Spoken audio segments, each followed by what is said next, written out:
सिख इतिहास में लिखा है कि चरखड़ियों ते चढ़े, बन बन कटवाई, कुर्बानियाँ देई, शहीदों ने कुर्बानियाँ दी, गुरु गोविंद सिंह के बेटों ने कुर्बानी दी और पूरे सिख इतिहास में उन्होंने कभी भी झुके नहीं, बिके नहीं और उन्होंने कभी माफ़ी नहीं मांगी।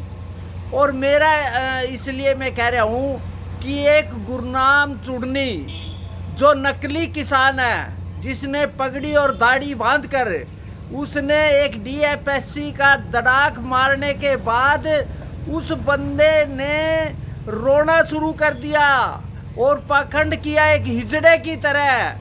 वो रो रहा है, चिल्ला रहा है, और सिर्फ वो किसानों के लिए नहीं था, वो अपनी आड़त की उसकी लदागी नहीं हो रही थी, अपनी उसके लिए उसने पूरे सिख। मेरा ये कहना है, पिछली बार मैंने गुरनाम पे एक बार कहा था कि इसने हमारे राष्ट्रीय अध्यक्ष भूपेंद्र सिंह मान के खिलाफ बोला था और मैंने कहा था मैं इसकी दाढ़ी सुरक्षित नहीं रहेगी।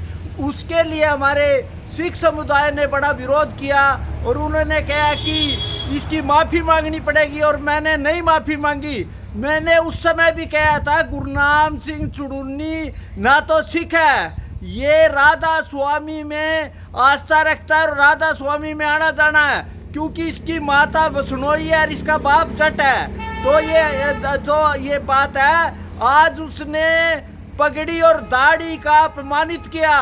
मेरा जत्थेदार से और अकाल तख्त से निवेदन है कि कम से कम एक पगड़ी और दाढ़ियों के इस तरह की माफ़ी मांगना, गिड़गिड़ाना, वो भी इसलिए करे जब इसने डंडा तो मार दिया। उसके बाद जब पुलिस ने गिरफ्तार किया, उन्हें वहाँ के एसपी से माफ़ी मांग के बाहर आया और माफ़ी मांग के ये अब भी बड़बड़ा रहा है।